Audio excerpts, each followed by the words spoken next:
and son have got a victory over the arch enemy. But what was beautiful, Darren, was seeing Chris Jr. applaud Conor's victory. There's just respect there, regardless. They're never going to be friends, are they? But the respect's there through those 24 rounds, and he's just applauding the performance there from Conor Benn, because it was punch perfect. It really was.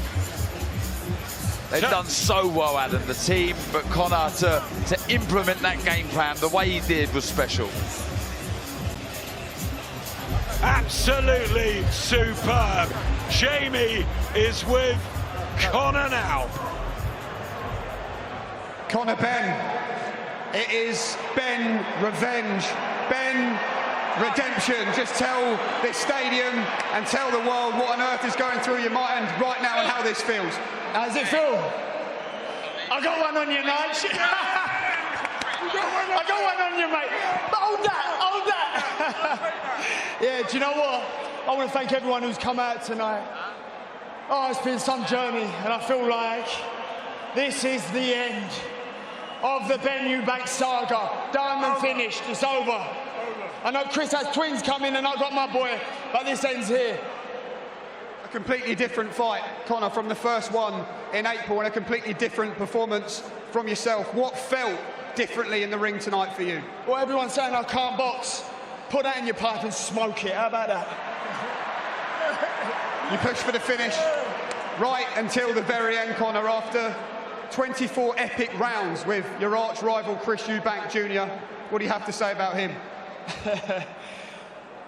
It's gone quiet real quick. I mean, listen, this wouldn't have been what it was without Chris. And our dads, most of all. This is generational. This has never been done before in history. So, credit to Chris. Credit to Chris, man. That's all I've got to say. Thank you for sharing the ring with me. We'll see if we can grab a word with Chris Eubank Jr. Wonderful to see the respect. Not bad for two silver spoon kids, eh? Chris, commiserations. Chris, the verdict from commentary was that even from round one, you didn't quite look yourself in the ring tonight. What went wrong tonight, Chris Eubank Jr.? Yeah, I've been through hell and back to get to this night, and you know, it is what it is. I tried my best, and listen, the kid fought hard, he fought tough. He's got power, this kid. You know, he was bigger than me on the scouts. I don't know how you did it. I'm looking at him, he's 168. I'm 165. I'm like, what the hell's going on? But listen, we put on a show, yeah, Conor Benn was the best man tonight, so congratulations to him. What's next for you, Chris? I know it's very fresh, but it is one apiece. Conor says it's the end of the Eubank-Benn saga. What's your opinion on that? It's 1-1. I've got to go away and deal with some of the things I've been dealing with over the last couple of months. And who knows, maybe we'll see something new with me and him, maybe we won't. But for right now, it's all about this man, it's his night. Congratulations. Commiserations, Chris, but congratulations on being a wonderful sport, and we look forward to seeing what is next. Conor, if it's not the trilogy next, back down to 147, what's next for Conor Benn? I fancy Barrios for the WBC world title. Ryan Garcia, Rolly Romero, Devin Haney, all of them Yanks can get it any day of the week and twice on Sundays. Let's bring in your dad, Nigel Benn. Where is he? Is he in the mix somewhere? Nigel Benn's over there. Let's bring in Nigel Benn alongside your son here, Nigel. We're live around the world. If you just turn around, Nigel, and face the cameras here. How proud are you of your son tonight, witnessing what you just witnessed in the ring? I don't know. I'm going to get it. He's got one up on me, so, you know, I know I'm going to get it, but I'm so proud of what he done tonight. And he stuck to his game plan. He worked the body. You know, I can't fault what he done. Unanimous decision. He done what he had to do. Now he can drop back down to 147, win the WBC, get rid of the intercontinental stuff, have the real belt. Proud of your son. Well done, mate. Hearing those words, Conor, that your father's proud of you, ultimately, is that all that really matters? That's all that matters. I come in here tonight and all that matters is my dad, me, my old man, the family feud.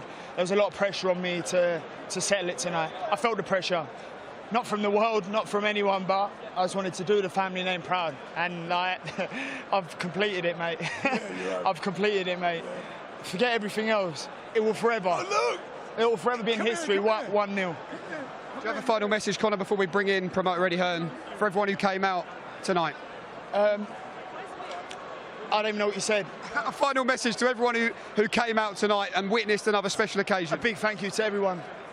I won't be the man I am, I won't be the fighter I am. It's been some journey, we've been through adversity, we've been through everything, and we're only just getting started. It seems like this is special for the whole family here in the ring for you tonight as well, Conor. I didn't even see you there, where'd you sneak in? I don't know. I'm so proud of you. Hey, I'll take it. We'll bring in promoter Eddie Hearn. Eddie was just letting the pictures tell the story there. Look, it's a family affair, and it's wonderful to see.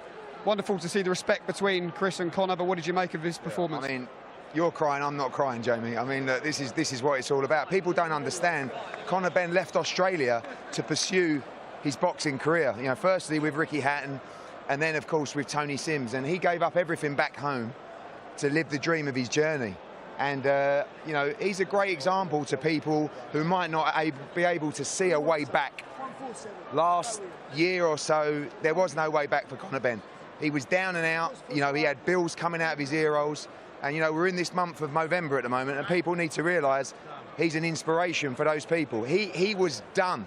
The world was against him. He had no money. He was fighting cases. He was putting everything he had up for sale to try and win his case. He won that appeal. He came back.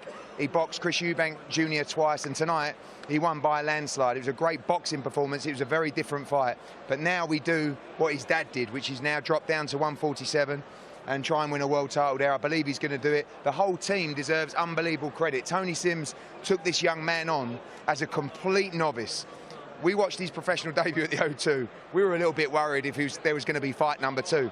He's just filled Tottenham twice, and now he's going to go and fight for a world title. Tony and the team deserve a lot of credit, but this young man works very, very hard. From a man that comes from, you know, some might say a privileged upbringing, to be as tough as that is, to have that kind of work ethic and drive and hustle, he's some man. And I tell you what, like I said, to people out there that are struggling, he was done. He was done, and he found a way back, and look at him now. He's on top of the world. Final word to you, Tony Sims, in terms of the game plan. How perfect was that? Well, like I said at the press conference, he had to make adjustments for the return fight, and he worked hard to make them adjustments, use his feet more, counter what Chris was doing more. And, you know, I thought he boxed well. He won nearly every round. And you know, the last round, if it weren't so near the bell, I think it would have been over in that last round. So he boxed outstanding. It's like Eddie said, he's come from a complete novice into a world-level fighter, jumped up 2 weights and beat a world-class fighter, ranked number 3 in the world in the Ring magazine. And we want to drop that back down to 147 now and box at his natural weight and win a world title, and that's the aim now. Great stuff. Tony, Eddie, thanks very much for speaking. Just congratulations, of course, to Conor Benn. Plenty to discuss. Back to you guys.